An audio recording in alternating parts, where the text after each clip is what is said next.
Le vice-président du Parti de la Prospérité, Adam Farah, a déclaré que les importations alimentaires en provenance de pays étrangers est encouragée.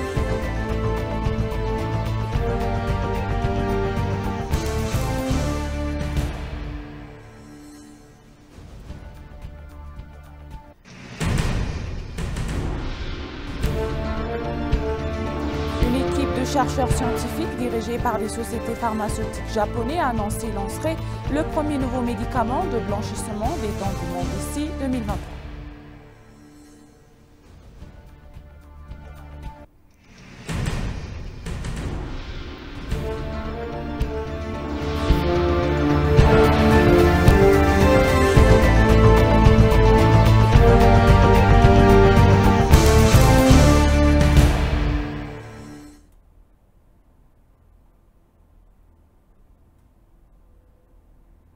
Bienvenue chers téléspectateurs, c'est Moïda Gadamo avec le journal du lundi 25 septembre 2023.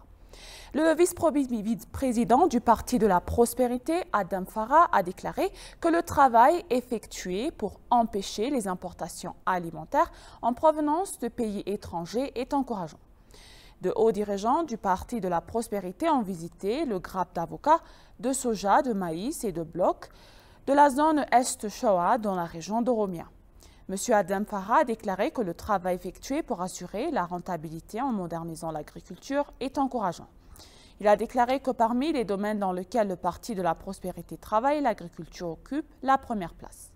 Il a déclaré qu'en coordonnant les ressources naturelles et les ressources humaines potentielles dans chaque région, le travail modernisation de l'agriculture était réalisé en mettant l'accent sur le développement de l'économie. Il a déclaré que le travail accompli pour assurer la sécurité alimentaire et éviter les produits importés de pays étrangers est encourageant. Il a également mentionné que dans le secteur agricole, les produits exportés sont suffisamment réalisés et les progrès sont constatés. Il a souligné que le secteur montre des améliorations significatives en termes de création d'emplois et d'amélioration de convivialité.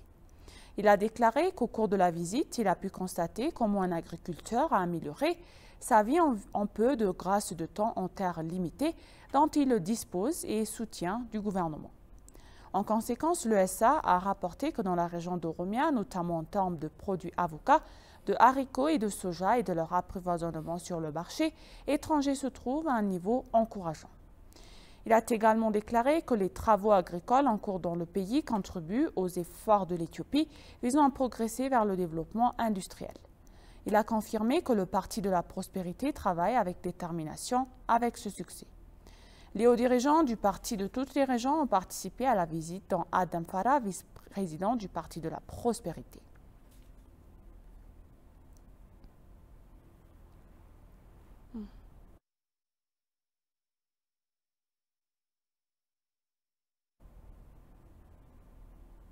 L'initiative de la ceinture et la route est une stratégie mondiale de développement des infrastructures adoptée par le gouvernement chinois en 2013 pour relier l'Asie à l'Afrique et l'Europe via des réseaux terrestres et maritimes dans le but d'améliorer l'intégration régionale, d'augmenter les échanges commerciaux et de stimuler la croissance économique. Le chemin de fer Éthiopie-Djibouti est l'un de nombreux projets de développement de l'initiative mise en service en janvier 2018. D'une longueur totale de 756 km, le chemin de fer qui part d'Addis Abeba, la capitale de l'Éthiopie à l'ouest et se termine au port de Djibouti à l'est, est le premier projet ferroviaire électrifié en Afrique. Le projet exploité est entretenu par la entreprise de China Civil Engineering Construction Corporation et sur la China Railway Construction Corporation et China Railway Group Limited. Les représentants des entreprises ont déclaré à l'ENA que le chemin de fer joue un rôle important dans le développement des pays en termes d'augmentation des revenus du transport, d'amélioration du commerce, d'importation et d'exportation, ainsi que dans la fourniture de services de transport de passagers. Ils ont déclaré que le chemin de fer facilitait la connectivité régionale, l'interaction entre les peuples et l'intégration économique. Young Anhui, le directeur général adjoint du bureau du projet CRECCV, a annoncé que le chemin de fer Addis Abeba-Djibouti est exploité avec succès après près de 6 ans, ce qui marque également la fin du contrat de service d'exploitation de la direction chinoise. Selon lui, au cours des 6 dernières années d'activité, les revenus du transport ont augmenté de plus de 35% chaque année et le chiffre d'affaires au cours du seul premier trimestre 2023 a augmenté de 76% par rapport à la même période de l'année dernière.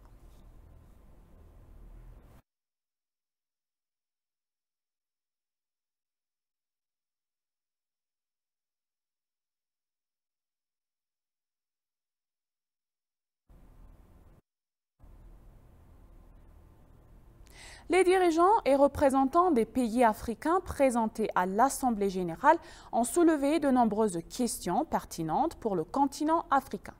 Dans leur discours, ils ont parlé du changement climatique qui affecte les Africains, du système financier mondial et de la pauvreté et des conflits. De nombreux dirigeants du continent ont demandé aux Nations Unies de s'examiner et de corriger leurs procédures au sein du forum et ils ont voté à l'unanimité pour que l'Afrique ait un siège permanent au Conseil de sécurité des Nations Unies. Azali Assoumani, l'accueil président de l'Union africaine et président des Comores, ont déclaré que l'Organisation des Nations avait besoin d'une réforme approfondie de ses procédures. Le président a déclaré que l'Afrique avait le droit égal de participer au forum mondial de prise de décision. Il a déclaré que cette question avait été soulevée à plusieurs reprises par les Africains. Il a souligné que d'ici la fin du siècle, le continent comportera plus de 3 milliards d'habitants et que de cette manière, l'Afrique devrait jouer un rôle clé dans la réalisation des objectifs de développement durable. Il a souligné que l'Afrique, qui fournit des minéraux et d'autres matières premières pour le développement, devrait être pratiquement assurée de bénéficier du système financier mondial. Le vice-premier ministre et ministre des Affaires étrangères de Amakunen a déclaré que la réforme du Conseil de sécurité n'a pas une élection mais une question absolument importante.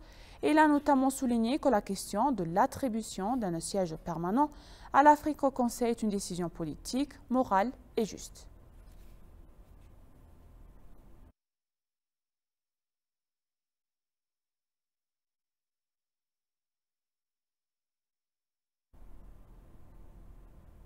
Le festival Yo-Yo Gifata, tournant de la nation Wolaita, est célébré dans la région de Wolaita-Soto. La cérémonie s'est déroulée en présence du ministre de la Culture et des Sports, M. Kajala Merdassa, et de hauts responsables fédéraux et étatiques. Des gens de différentes régions du pays ont également participé au festival.